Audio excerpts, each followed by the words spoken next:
Hi, everyone. Dorothea Hendricks here, your communication coach in presentation skills and the art of speaking. Today we have a guest, Pat Dobie. Pat Dobie is a longtime friend of mine, and I'm just so impressed with what she does and where her career is today. A lifelong friend, and as I said, just very, very impressive. So here we are, Pat Dobie. What is Pat Dobie? Well, she's the owner and the founder of Lucid Edit in Vancouver, BC, where she edits books and she coaches writers. Her areas of expertise include literary and commercial fiction across genres. In nonfiction, she works on memoir, how-to books, and self-help books. Pat teaches developmental editing and marketing to other editors through the Editorial Arts Academy, and she also teaches people how to write online and how to write blogs at the Writer's Roadmap, which is an online educational platform. Some of her clients have gone on to get agents. Others have gone through the traditional publication network. Others have self-published, and a number of her clients have won awards. And in fact, Pat herself is an award-winning writer. Now, on top of editing, coaching, and teaching, Pat also writes fiction and nonfiction books. She's the creator of the infamous Thursday postcard newsletter, and she runs a tiny publishing imprint called Lucid Editions. Now, Pat, when do you ever sleep? Well, Dorothea, I sleep at night, more or less.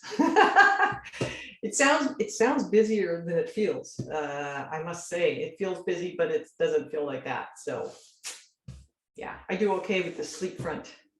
Oh, well, I'm glad because I'm just, going on your website, there were so many awards listed. I don't have, I can't list them right now, but you've done so much. Now, you've received recognition and you've got, as I said, numerous awards for your book and a trail of testimonials from clients. When did you first realize that, going back to right now, you write novels and you edit, but when did you first realize that you wanted to be a writer? I was a kid.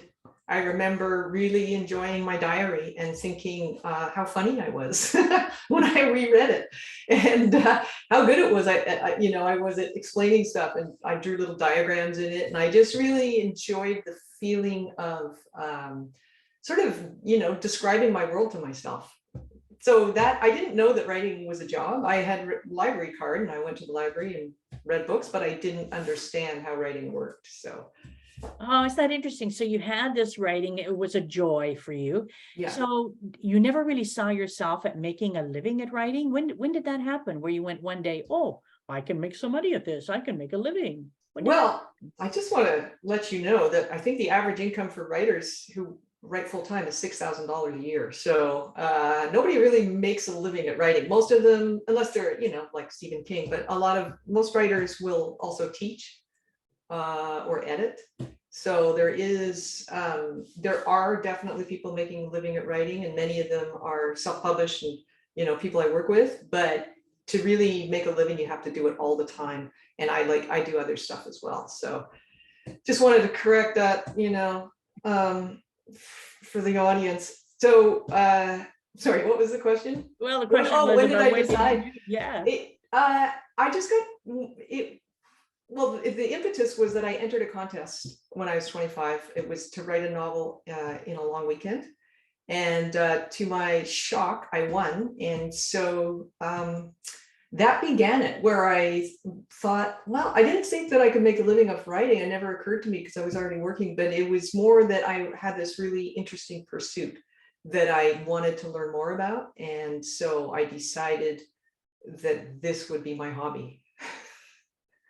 So your hobby, and then was it the editing when you realized that you wanted to make this more than just a hobby that you moved into editing, which is now actually how you make a living along with it happened a little differently than that. It was that, so I wrote a novel every 4 years for about 20 years. So I had 5 bad novels, and then I got tired of writing bad novels. I cobbled together an education through night school and places like the Humber School for Writers, and I got little bursaries and so on here and there, but I was working full time. So I was definitely making room for it.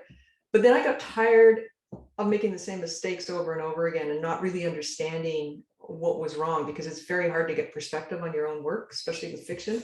So I took a master's degree in writing, and then I realized that I was good at giving feedback. I had a gift for helping writers understand what they had put on the page, how it was perceived by a reader. I'm a gifted reader, and so I didn't know that was a job at editing. I didn't realize editing books was a job until my brother's friend, who was writing his memoir, was talking to my brother about it, and he said, I really need somebody to work on my book. And my brother said, oh, ask my sister. I think she's really good at giving feedback, you know. And at that point, I was already considering it because I'd gotten a lot of feedback on my feedback when I was doing my master's, and I knew at that point that it was actually a way to work with writers and be around books all day long. Oh, wow, that's fascinating. And there's so many more questions that I want to ask you, and I'm going to ask you. So for people who are watching right now, what I encourage you to do is go to my YouTube channel, Dorothea Hendricks, HENDRIKS.com, and listen to the rest of this interview with Pat Dobie, who is a writer. She coaches writers, and she's an editor editing books. So for the rest of the interview, let's go and continue with our questions, Pat.